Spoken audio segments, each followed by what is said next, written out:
மன்னர் ராஜராஜ சோழன் நம்பியாண்டார் நம்பி மூலமா பிள்ளையார்கிட்ட ஒரு வேண்டுகோள் வைக்கிறாரு. மூவர் பாடிய தேவாரம் எங்க இருக்கு, அந்த இருப்பிடத்தை எனக்கு கேட்டு சொல்லுங்க அப்படின்னு சொல்றாரு. இப்போ நம்பியாண்டார் நம்பி பிள்ளையார்கிட்ட அந்த கொஷினை வைக்கிறாரு.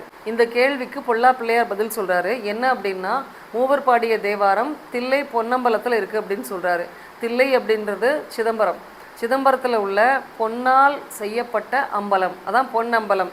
அதாவது தில்லையில் இருக்கக்கூடிய சிவபெருமானுடைய இருப்பிடத்தில் இருக்குது அப்படின்னு சொல்கிறாரு.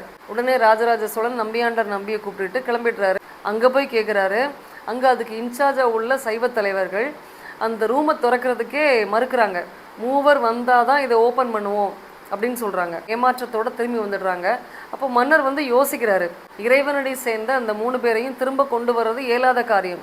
இவர் இம்மீடியட்டாக என்ன பண்ணுறாரு, 3 பேருக்கும் சிலை வடிக்க செய்து அந்த சிலைக்கு அபிஷேகங்கள் எல்லாமே செய்து அதை நகர்வலமாக எடுத்துகிட்டு வராரு. எடுத்துகிட்டு வந்து 3 பேரும் வந்துட்டாங்க, இப்போ ஓப்பன் பண்ணுங்க அப்படின்னு சொல்கிறாரு. அவங்க ரொம்ப மனமகிழ்ந்து அதை திறக்கிறாங்க. ராஜராஜ சோழரும் நம்பியாண்டார் நம்பியும் உள்ளே போய் அந்த ஏடுகளெல்லாம் பார்க்குறாங்க.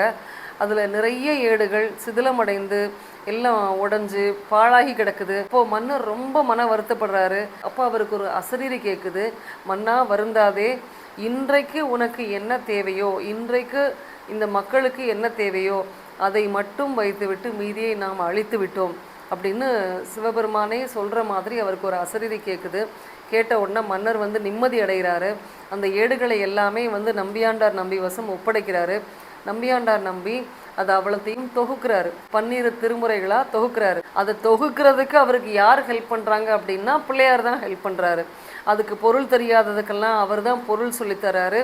இது அவ்வளோத்தையும் அரேஞ்ச் பண்ணுறாரு. அரேஞ்ச் பண்ணி 12ஆம் திருமுறையாக பெரிய புராணத்தை வைக்கிறாரு. இந்த பெரிய புராணத்துக்கு சேக்கிழார் வச்ச ரொம்ப ஆப்டான பேர் என்ன, ரொம்ப சூட்டபிளான பேர் என்ன அப்படின்னா திருத்தொண்டர் புராணம். தமிழ் இலக்கிய வரலாறுலேயே 2 பேரை நம்ம தெய்வ புலவர்கள்னு சொல்கிறோம். ஆனால் மேக்ஸிமம் பார்த்தா இன்றைக்கி ஸ்கூல்களெல்லாம் நம்ம தெய்வ புலவர் அப்படின்னா திருவள்ளுவரை மட்டும்தான் சொல்கிறோம். ஆனால் ஒன்று திருவள்ளுவர் அப்படின்னா 2வது தெய்வ புலவர் சேக்கிழார் பெருமான். இப்போ இந்த பொல்லா பிள்ளையாருடைய கதையை சேக்கிழார் அனபாய சோழனுக்கு சொல்கிறப்ப மன்னர் ரொம்ப ஆர்வமாகி இதோடு நிறுத்தாமல் இன்னும் நீங்கள் இந்த திருத்தொண்டர்களுடைய கதையெல்லாம் சொல்லுங்கள் எனக்கு அப்படின்னு கேட்குறாரு. இப்போ சேக்கிழார் அவருக்கு சொல்ல சொல்ல சொல்ல மன்னருக்கு ரொம்ப மகிழ்ச்சி.